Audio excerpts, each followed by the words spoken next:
2,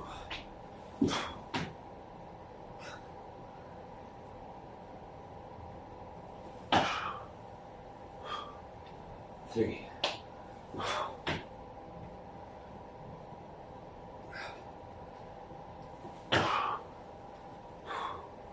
4,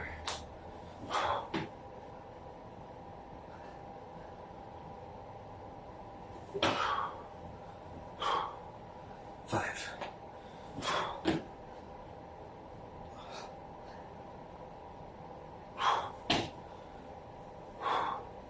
6,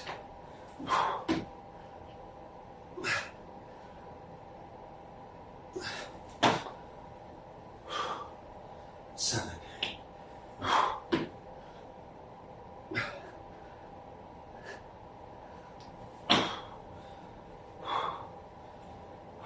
8,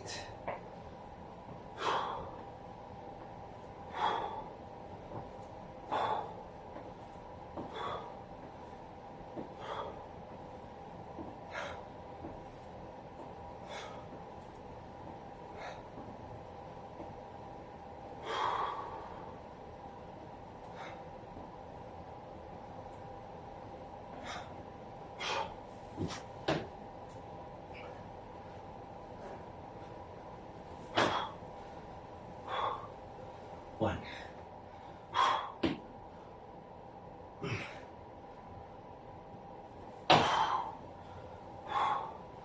2,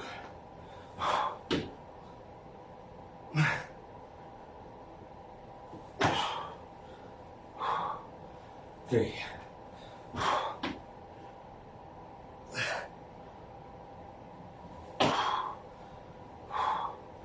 4,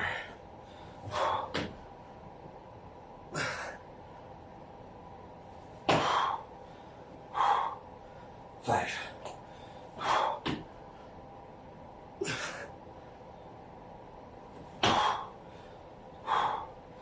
6,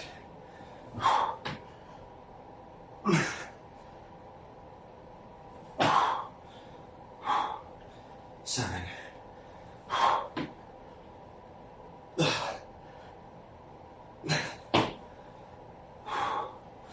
8,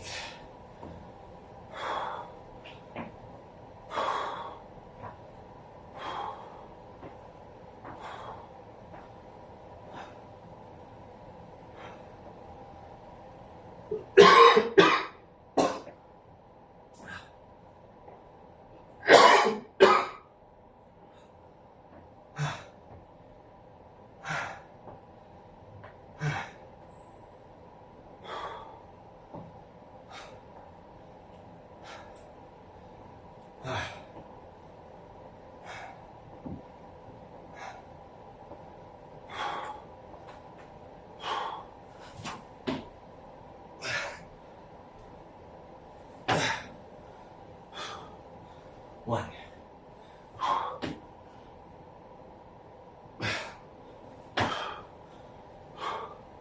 2,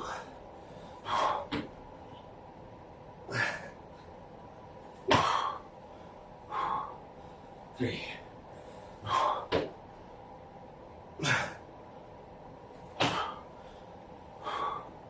4,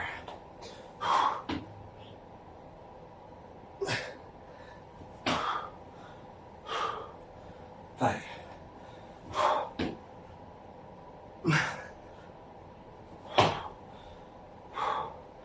6,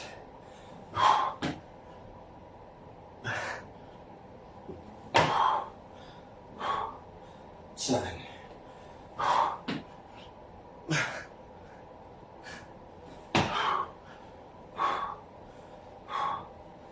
8,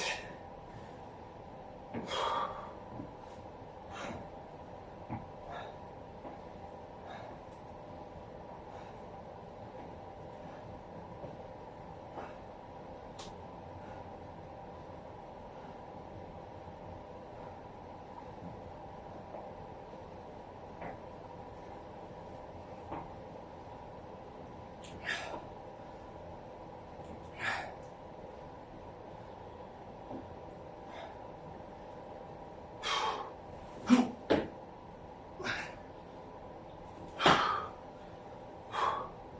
1,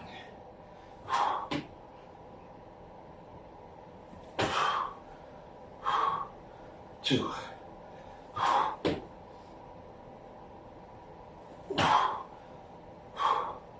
3,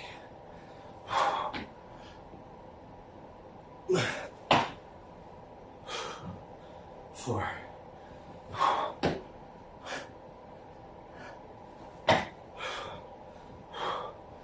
5,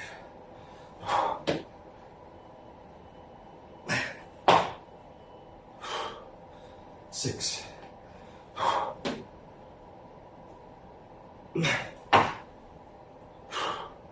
7,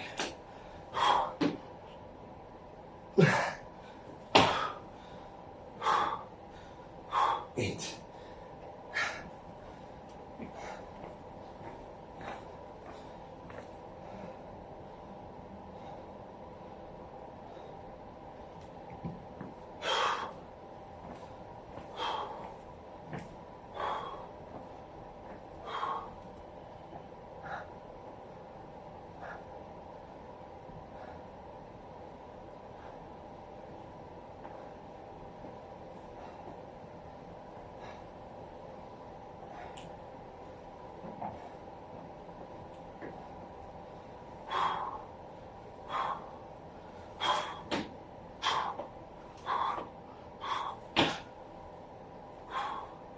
1,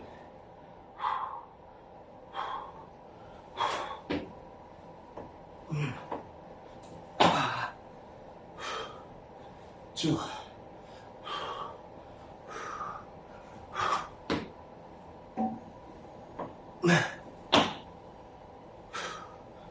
3,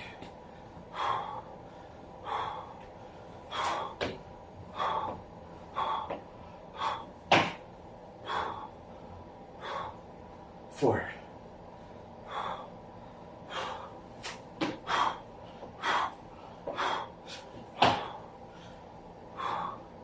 5,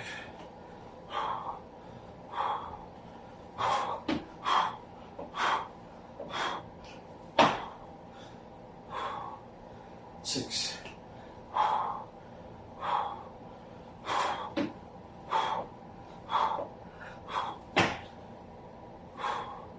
7,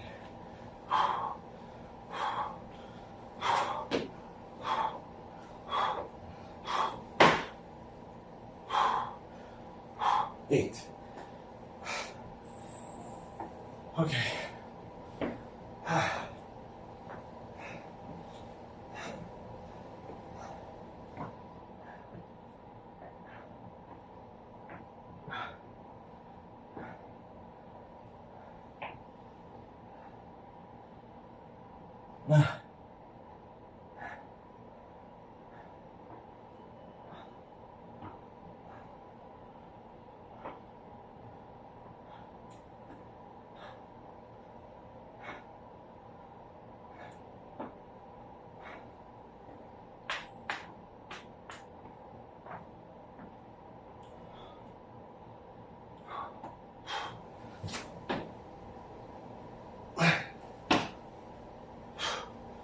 One,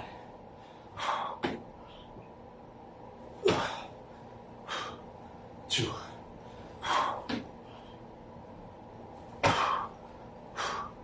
3,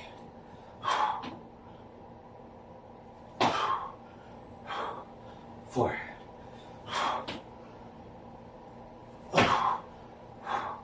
5,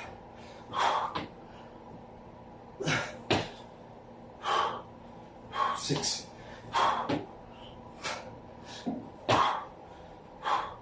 7,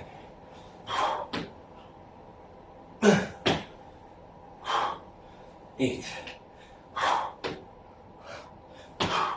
1, 2, 3, 4, 5, 6, 7, 8,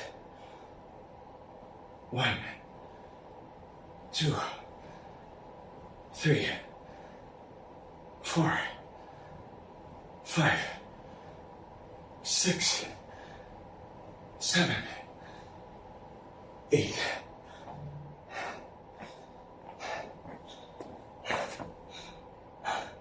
A man was hitchhiking along the Hume Highway in Australia on what he thought was the adventure of a lifetime. The driver who picked him up was friendly, and the journey was off to a great start.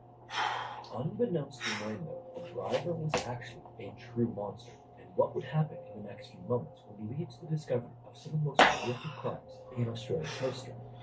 And although the events in this video are fleeting and nondescriptive, they are still highly disturbing, so viewer discretion is strongly advised. 2.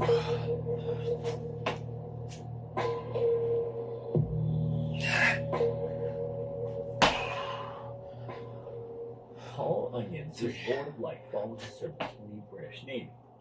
At only 24 years old in 1989, he had taken a job as an air conditioning repairman and was making a fine living, but he was still young and wanted to experience more of the world outside the military.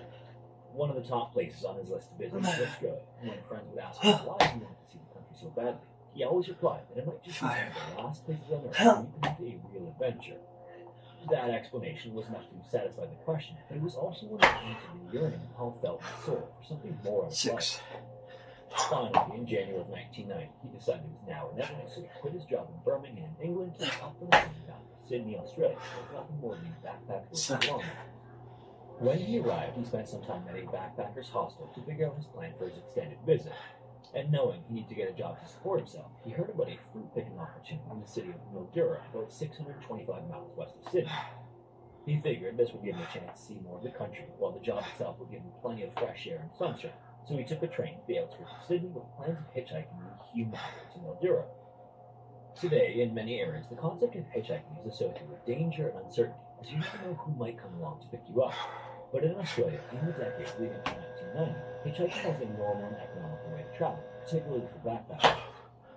Safety was by then sort of coming into question because between 1978 and 1991, several backpackers went missing, never to be seen again. And so by the mid-1990s, it was recommended that backpackers hitch rides in pairs. However, it was also still relatively common for people to hitchhike solo, as Paul was trying to do. Getting his adventure to Mildura underway, Paul stopped at a small store and was ready when he was approached by a man who introduced himself as Bill. Bill saw Paul wearing a hat and figured he needed a ride, so he offered it and Paul happily accepted. This was a relief because it meant he didn't have to stand endlessly on the side of the road to find a driver for the next leg of the journey. The pair then walked to Bill's truck and setting off west down the Hume Highway. Paul and Bill then got to know each other a bit with some small talk as the ride started out, and at first, Paul felt another sense of relief, judging from their first 2 miles. Sometimes, while hitchhiking, you can find yourself with someone who's more than a little, but Bill seemed normal enough. That, though, was actually changed when Bill saw the opportunity to go on a racially charged rant about people from other countries living in Australia. The outburst made Paul roll his eyes, and he tried to shut down the conversation, but things would only get more awkward. Paul then began to find it strange that Bill took such an interest in him and his plans. He would go on to ask if anyone knew where he was heading, if anyone was waiting for him at his destination, and if he had done any special forces training while in the military. This all struck Paul as more than just casual chit-chat, almost like Bill was digging for information he could use. However, as much as Paul wanted to continue the journey in complete silence, he was grateful for the ride and didn't want to upset Bill, so he played along while being sure not to reveal too much. For about an hour, Paul tolerated Bill's continued barrage of questioning until they were about 60 miles into the ride. Suddenly, Bill started to slow down and pulled off to the side of the road. He mentioned that they were starting to lose radio signals, so he wanted to get some cassette tapes on the seat for them to listen to. This again immediately struck Paul as odd, since there was already a section of tapes in the center console, and if Bill had asked, Paul would have gladly reached into the seat to get them without the need to pull over. Bill then opened the door and got out of the truck before turning around and started to fit the tapes on the seat. As this was happening, there was just something about this turn of events that didn't feel right, so Paul got out of the truck too. Something about this then seemed to disturb Paul, and he asked Paul what he was doing. So sheepishly, Paul got back into the passenger seat and buckled himself back in. For a moment, Bill got back in the driver's seat with the tapes, but he just as quickly jumped back out, reached under his seat, and pulled out a handgun. Paul's eyes widened as he was suddenly staring down the barrel of a .22 caliber pistol. Bill's demeanor was also immediately different. He sternly told Paul that this was a robbery. In his other hand, Bill also had a piece of rope and immediately indicated to Paul that he had more in mind than just robbing him of what belongings he had. In that split second, Paul realized that whatever he did, he couldn't let Bill tie him up. So with no time to think, and in one swift motion, Paul unbuckled his seatbelt, threw open the passenger side door, and ran onto the highway, which was busy with traffic. As he ran, he tried flagging people down, but at first, no one would stop for him. And just then, he heard a loud crack from behind him. Bill had actually taken a shot at Paul in an attempt to stop him, but the bullet missed him. And even more incredibly, the fact that there were people on the highway didn't seem to matter to Bill. He then caught up with Paul, and the two started fighting right there in the middle of the road, with oncoming traffic having to swerve around them. At one point, it seemed like Bill had gotten the better of the situation, and Paul was ready to give up, but he also knew what was likely to happen if he let Bill capture him, so he continued to fight back and got the upper hand, and managed to escape Bill's grasp momentarily. He then had no choice but to stop the next car that passed by, even if it meant getting run down by it. He'd rather end up dead as a result of being hit by a car than whatever Bill had planned for him. As this was going on, a van was driving around the Huma Highway, driven by Joanne Barrett and her sister and 5 children. And seeing Paul running toward them and away from the man with a gun, Joanne slammed on the brakes. Paul then threw open the sliding door to the back of the van and begged for Joanne to help him get out of there. The fear in him was almost gone once he got him a few door shut, so Joanne put the van in reverse, turned around, and started speeding away the direction she came from. Horrified, as they started to pull away, Paul turned back and saw Bill standing in the middle of the road with a grin on his face. As the rain continued eastward, Paul explained what happened and breathed heavy gasps as he tried to catch his breath. And Joanne and her sister were stunned by what they were hearing as the van headed toward the town of Barrow. When they got there, they went straight to the police station so that she and Paul could report the incident. At the station, though, the officer they spoke to seemed less than interested in the story and only jotted down a few notes. Without a last name or license plate, the officer explained there was little chance of ever finding the person responsible for the attack. Paul and Joanne couldn't believe what they were hearing, as there was no urgency by police whatsoever to race up the highway to see if they could find the truck that matched the description they gave. Instead, the officer handed Paul a few dollars so he could make his way to the British Embassy and get his passport sorted out.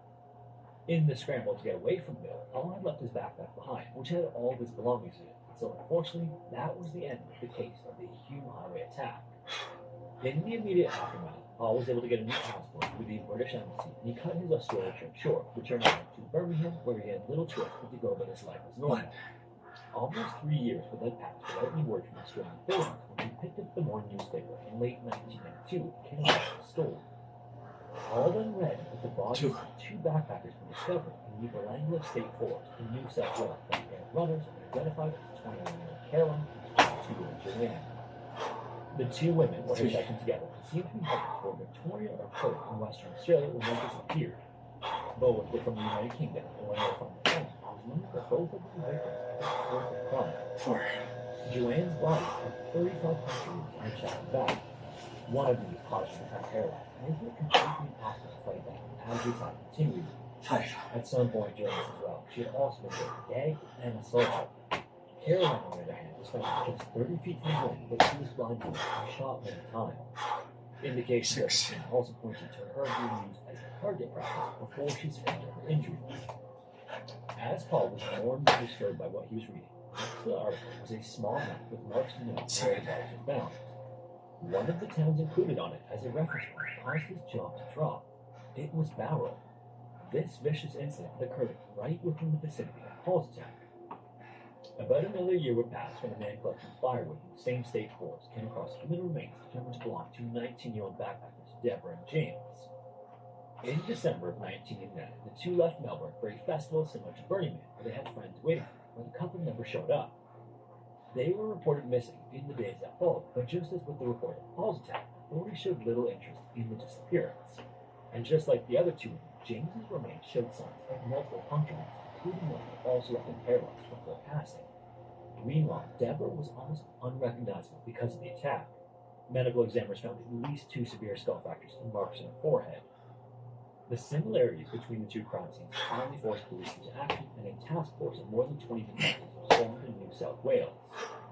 International backpackers were also being warned about the incidents and advised not to hitchhike along the highway as police were worried that a serial offender on the hands. In fact, on November 1st, 1993, backpacker James and Deborah's remains were found. The body of a 21-year-old German backpacker named Simone was found in the Belanglo State Forest with multiple puncture wounds.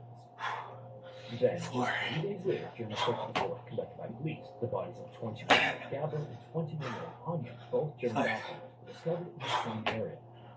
In this find, Gabbard suffered 6 gunshots, and Anya was found missing a head, 6, although her skull was not located. Despite the body count rise initially, no one reached out to Paul, but in the few days following the discovery of 7, the German backpackers, police would come to know him in the incident he endured very well. On November 5th, authorities announced a $500,000 reward for information leading to an arrest on whoever was responsible for the attacks. Joanne Barry, the woman who saved Potterville, then learned about the latest finds, and she called police to retell the story of what happened that day in 1990. Several days later, the news hit Birmingham, England, and the article was accompanied by a tip hotline number that had been set up specifically for the case. Immediately, Paul picked up the phone and spoke with detectives about his experience near the Belanglo Forest with a man he knew as Bill. New South Wales police then contacted the Barrow Police Department to retrieve the report Paul claimed to have filed with them right after the attack. But despite extensive search, frustratingly, no official record of the incident could be found. Thankfully, though, although it was years later, the officer who spoke to Paul and was still working at the station and vaguely remembered the story. Unfortunately, she had kept a notebook she used to record her statements and turned it over to the New South Wales Task Force. It was nothing more than a single page of notes that the officer never turned into an official report, likely due to a lack of license plate or last name of the attacker.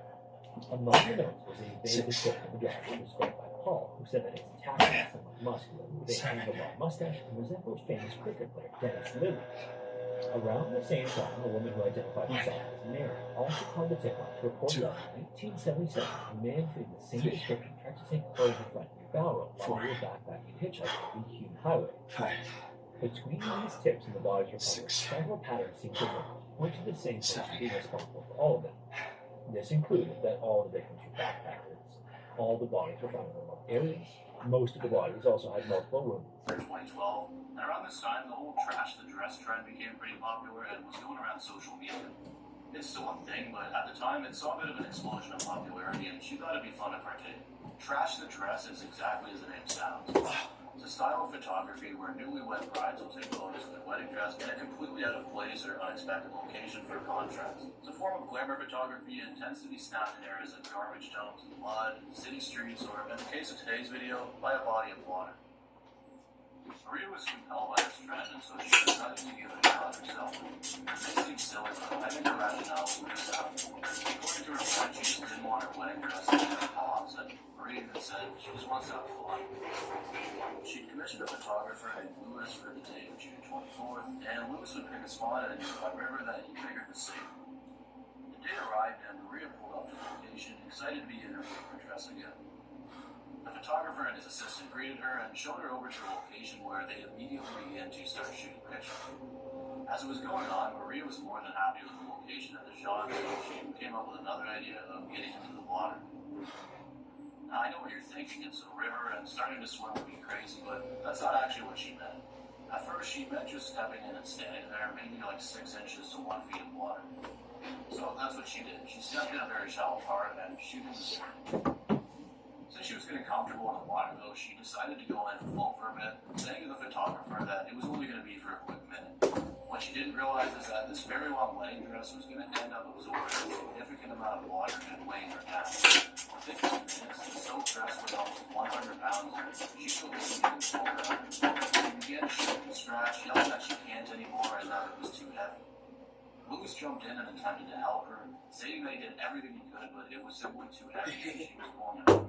So he got to the point where he couldn't get any proper breath and he just had to withdraw. I wish I could say this brings us back to the original photo. This is a photo of the very outfit that aided in her untimely ending after it was brought out of the water. Following this, the family and groom were incredibly distraught, and both the photographer and his assistant were taken in for extreme psychological shock.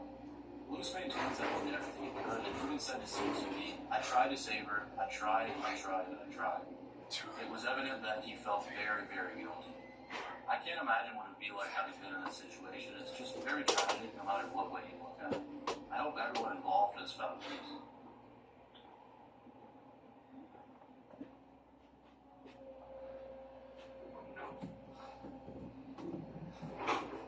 On the 1st of October of this year, just 13 days ago as of the posting of this video, Thailand were embarked on a student trip to a nearby province for a school-related task. The bus, which was registered as 5 years prior, had 41 seats and never adopted 44 There were 6 teachers and 38 students ranging anywhere from preschool to middle school age. The trip began and things went off without a hitch, at least for a little while. The bus was a little overcrowded and some people were uncomfortable, but they knew it wouldn't last that long and were just excited for the arrival. See, overcrowding a bus of students in somewhere like the US would not be a risk anyone would take, but in Thailand, things are a lot different. Restrictions are a lot more loose, and because of unsafe vehicles and reckless driving, Thailand is one of the highest vehicle casualty rates. So something like this would not be the end of the world. In fact, it was likely commonplace for this company. At one point in the drive, something would go terribly wrong with the vehicle. According to the driver and initial reports, one of the tires on the bus exploded, causing the bus to veer off course, hit a car, and then smash into a barrier on the side of the road. As it was sliding along the barrier, sparks were created, and because this whole vehicle was powered by natural gas, a large explosion would ensue. The bus was quickly set ablaze, and people on board rushed to get out, flocking to exits and tripping over each other, all while trying to avoid the fire. People who were there at the time said the doors were not working as individuals tried to flee, and because of the rate that this was spreading, time was running extremely low and extremely fast. They rushed from front to back and tried to find an option, grasping at windows and doors, but unfortunately, not everyone would be able to get out. At least 23 people wouldn't be able to get out, most of them being students. It was said that the blaze spread so quickly that a teacher didn't even have enough time to grab the belongings that were right beside her. The ones who were lucky enough to get out left through windows or rear doors, and those who weren't so lucky were found in the middle and the back of the bus, indicating that the flames likely started in the front. 2 more students would lose their battle later that day in the hospital, bringing the final toll to 25. The bus driver initially fled and no one could contact him, but he later turned himself in and gave his personal account, which lined up exactly with what investigators had already theorized. He also said he tried opening the side and back doors from the outside with no luck, and was seen on a TikTok video using an extinguisher to no avail. The driver was charged with negligence, and his tour company was ordered to suspend all operations.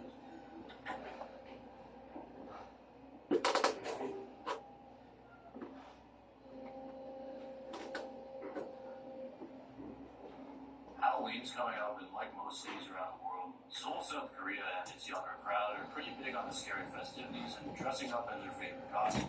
The year 2022 was no different, and because it was the first year post-pandemic where there was no social distancing or mask requirements, it was particularly busy. In one district, on the evening of October 29, 2022, over 100,000 teens and young adults gathered, packing the streets and walking to bars and nearby sites to let the party. There's a good chance you've heard what I'm about to tell you, but there's a streamer who was there documenting it all that I wanted to touch on, so bear with me. On the night of October 29th, as the streets were packed incredibly tight, a young man would start pushing people until they started falling onto each other, setting off a crowd crush that would result in one of South Korea's worst mass casualty events and the worst crush in the country's history. A total of 159 people wouldn't make it out, 98 of whom were women and 26 who were foreigners, and an additional 169 sustained injuries. There was a massive shortage of police officers, no crowd control plan, and things happened very fast. At one point, there were videos showing partiers piled on top of each other in 5 to 6 layers, with the crowd mass being 15 feet deep. The emergency response was quick and very immense, but of course, without a plan, only so much could be done.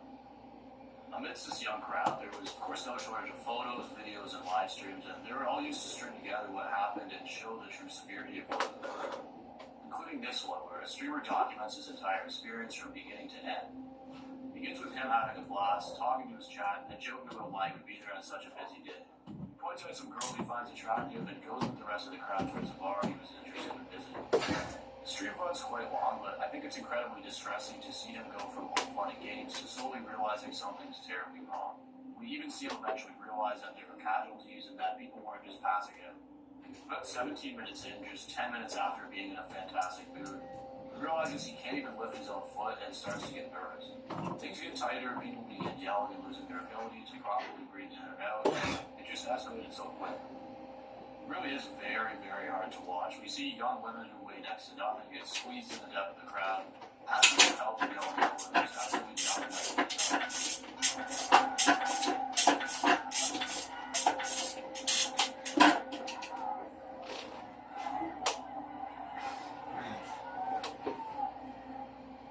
one case, which I found to be the most disheartening part of this entire video, we see a young woman turn almost completely blue and look as though she is no longer coherent. We can only guess as to what happened after. At one point, a man in a blue denim jacket helps with the streamer and many other people onto a ledge where they can finally breathe, but there wasn't much space up there and they could only fit so many, meaning most on the ground weren't so lucky. I learned that this man in the blue jacket actually lost his friend that day, and he was deemed a hero for all the people he helped. His combined lifts were said to be 1,323 pounds, so even amidst his chaos, the guy was able to do more than most. The incident continues to progress, and the streamer documents the entire crush from above. He helps where he can, but he's become completely distraught with good reason. You can see the look on everyone's faces behind him too, and it's just so grim. It's absolutely pure chaos.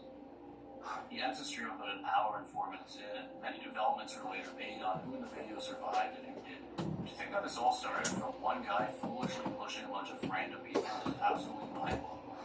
Sure, the emergency infrastructure wasn't prepared, but if this one initial push didn't happen, we could have seen way less casualties. Apparently the reason why people were blocked in certain areas wasn't because of closed gates, but because of piles of individuals. It stands as a grim, real-time example of what it's like to be part of a very claustrophobic, horrible mass casualty event. Thank you guys so much for watching, I really appreciate it. If you enjoyed this video, please consider subscribing or giving a thumbs up, but if not, that's okay too. I upload 2 or 3 videos like this every week. Died. This man, 38-year-old Barrett, on the street, said his wife had a poor interaction with one of the librarians, and he was more than obviously angry about it. He walked up to the 3rd floor, took out his handgun, and fired several rounds at Tom, who was now hiding under a desk. Unfortunately, most of them would land in either his head or his chest, and he wouldn't make it. Immediately following this, he walked up to another librarian, 43-year-old Sandra Pellos, and fired 2 more, taking her to his leg. After this, the perpetrator walked out onto a rooftop patio. He apparently had plenty of time to surround the building. And this brings us back to the video snapshot that I showed you earlier. Barrett would sit on this ledge yelling incoherent things at the police to where he eventually pointed his firearm in their direction. Authorities would promptly handle the situation, resulting in him being sent backwards over 5 stories to the street below. All of this was recorded by a nearby individual. And sadly, that's really where this story ends. All of this over a small dispute his wife had, which, by the way, we don't even know if this is true or if this man had one. It seems more likely that he was just in a bad state of mind, and many reports even claim he was a homeless individual who was having a bad day. Although we don't know much about Barrett, and honestly, I don't care. It's a very tragic case overall.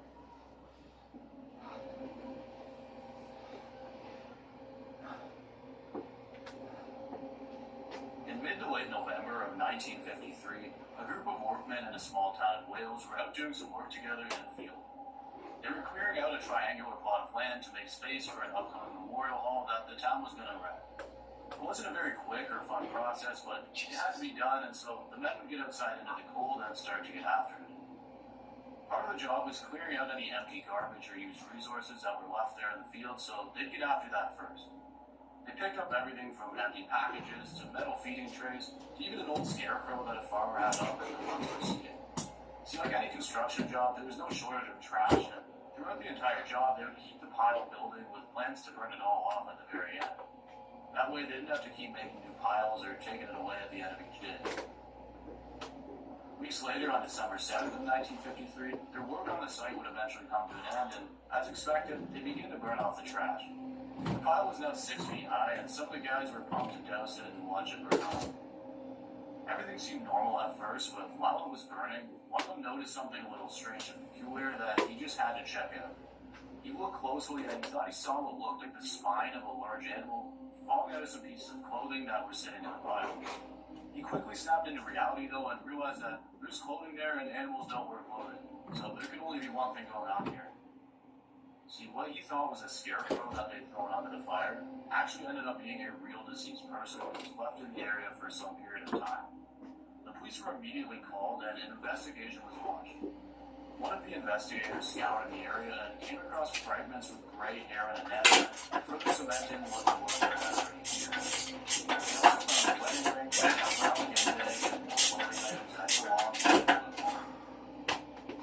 The dentures were tested, clothing was checked, and it ended up being a woman named Ethel Morris who was reported missing from her home earlier that year on July 21st.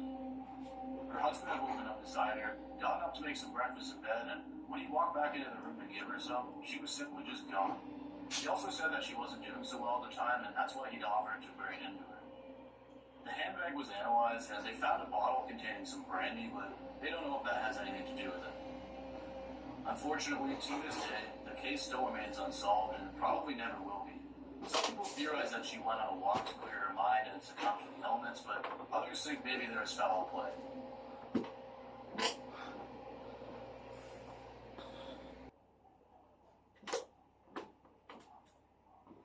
But again, I don't think we'll ever know. This was almost 71 years ago now, and it's a very obscure case that is sealed away to time in a small Welsh village.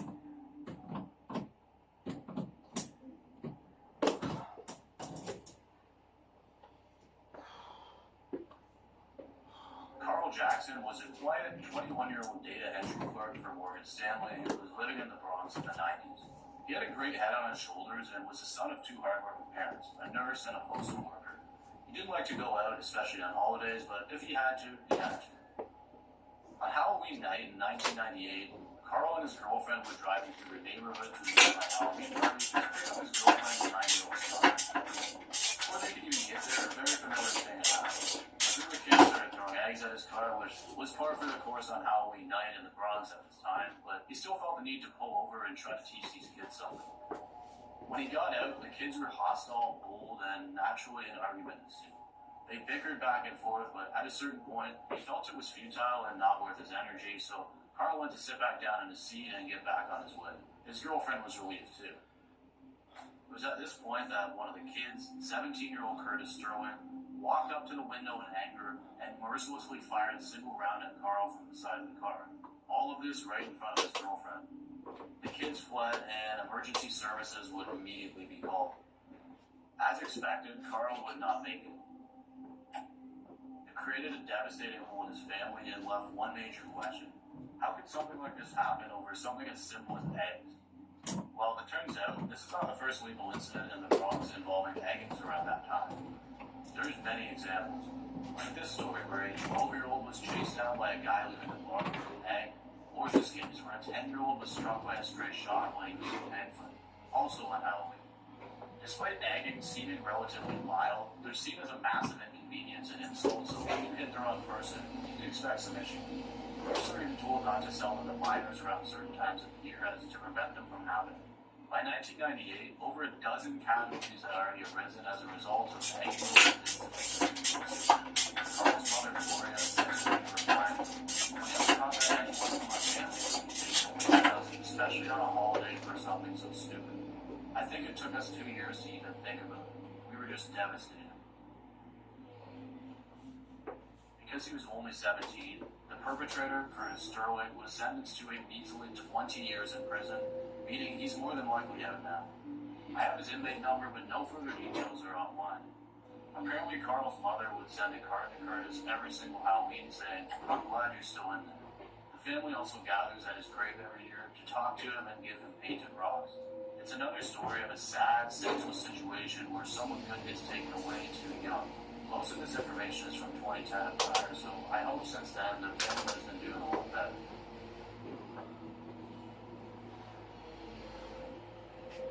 Thank you guys so much for watching, I really appreciate it. If you enjoyed this video, please consider subscribing or giving a thumbs up, but if not, afterwards he was paralyzed. This gets a whole lot worse, but before we continue, I'm just going to explain who this man is and what led up to this moment.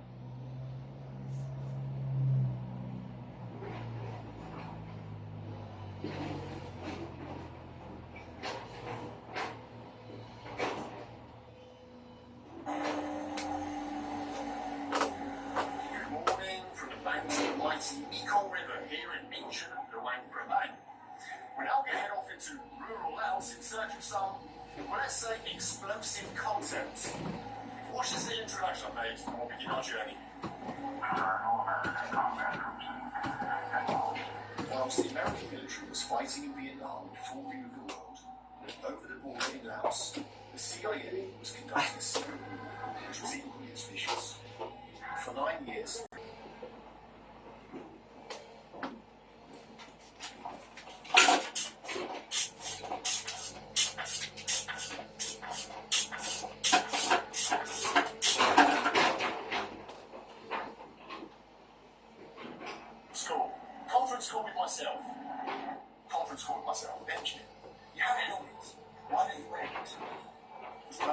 cars on the road, landmines, God knows what else. Stick your flipping helmet on. Stop trying to be a hero. Right, take 2. Let's head into the Green Mountains. Look at Patek now. Put a helmet on. Let the strap doesn't work.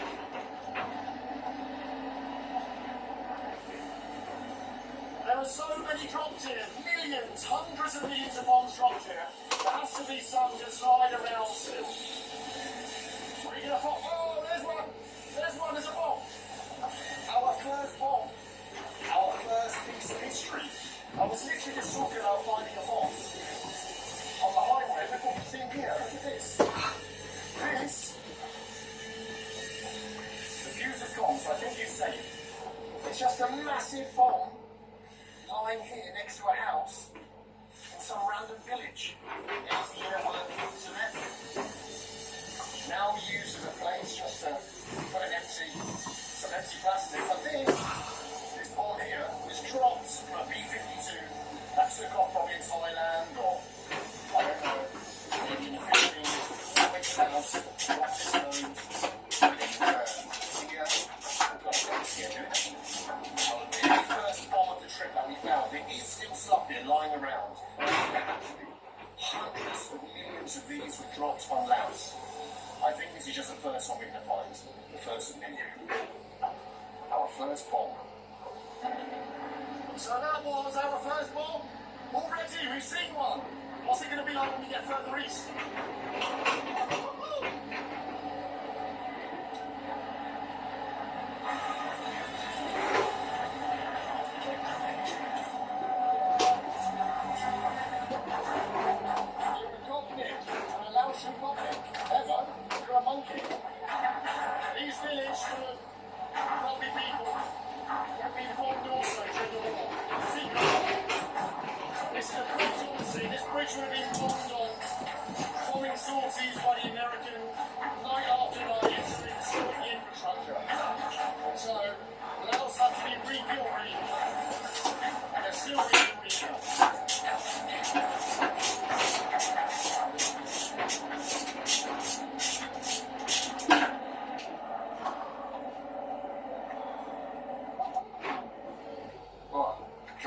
Look what I see.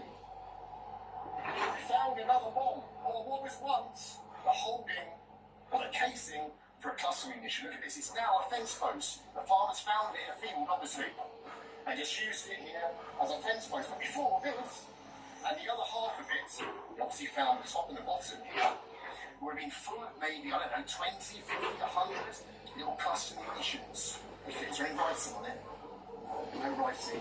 But this fell from the sky, probably in this very village, that's why it's still here, some 40 years later. Cluster bombs. Look at it. What terrible things we did to these innocent people that had nothing to do with the war. Dropping these massive chunks of metal all over their land.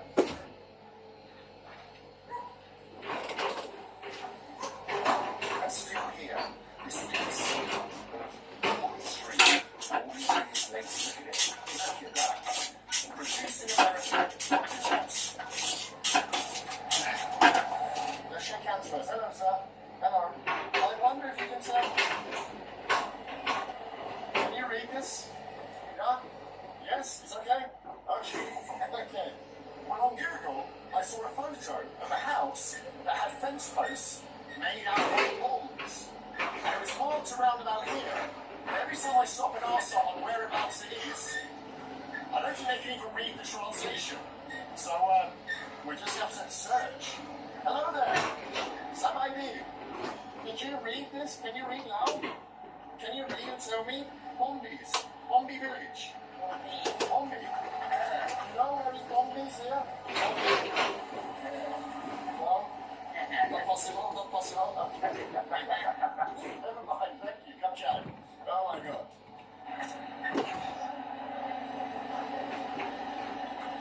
I think I see bombs.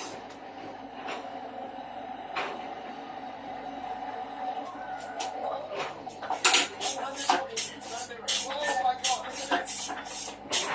That's like a wasted journey up here after all. Look at this.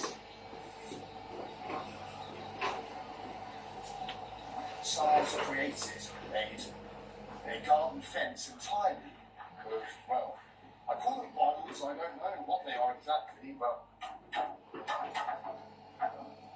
wherever they are, they were designed to fall from the sky on villages like this and destroy everything. And no doubt they did, but at least now someone's put to good use here. Look, this garden fence. Look at them, so many of them.